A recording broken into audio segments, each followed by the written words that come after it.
ठीक आहे, आम्ही क्लस्टरच्या जो 27 गावांमध्ये जो क्लस्टरचं आरक्षण टाकलेलं आहे या संदर्भात आम्ही आयुक्तांची व महापौरांची भेट घेतली। महापौरांनी आम्हाला सकारात्मकता दर्शवलेली आहे आणि ते लवकरात लवकर संबंधित विभागांची बैठक आमच्या सोबत लावतील असं आम्हाला आश्वासित केलेलं आहे।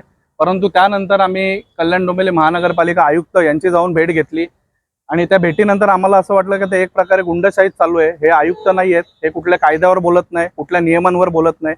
आज क्लस्टरचा जर बघायला गेला तर क्लस्टर 27 गावांमध्ये जे लादलेलं आहे, 27 गावांमध्ये कोणी झोपडपट्टीवासी किंवा असे एन्क्रोचमेंट केलेले लोक राहत नाही। इथे कुठल्या शासनाच्या जागेवरती कब्जे झालेले नाहीत, इथे स्वतः भूमिपुत्र आहेत आणि शेतकरी आहेत ज्यांनी वर्षानुवर्ष त्यांच्या जमिनी, त्यांचे वडिलोपार्जित घरं हे जपलेली आहेत। आणि आता या क्लस्टर योजना या सगळ्या गावांवर टाकून आणि विशेषतः एकदम हॉटस्पॉट जे आहेत प्राईम लोकेशन, त्या लोकेशनवरती जागा टाकू, हे सगळे क्लस्टरचं आरक्षण टाकून आम्हाला स्थानिकांना आता भूमिहीन करायचा प्रयत्न करत आहे। म्हणजे एक काळ असा होता का आम्ही शेतकरी, आम्ही कुळ होतो, पण आमचे दिबा पाटील साहेब होते, नारायण नागू पाटील साहेब हे लढले आणि शेतकऱ्यांना आज मालक बनवले आणि परत ही केडीएमसी आता ही क्लस्टर योजना टाकून आम्हाला मालकावरनं परत आता ते भाडोत्री बनवण्याचं काम केडीएमसीने करत आहे। तर या क्लस्टर योजनेला आम्ही पूर्ण विरोध करतो आणि या अधिकाऱ्यांची ही जी मुजोरी चाललेली आहे त्याला देखील आम्ही विरोध करतो। आम्हाला माहिती आहे की या अधिकाऱ्यांच्या मागे या मुजोरीकरणामध्ये कोण कारण आहे आणि याच्यात कोणाकोणाचे त्यांच्यावरती आशीर्वाद आहेत हे आम्हाला सर्व माहिती आहे।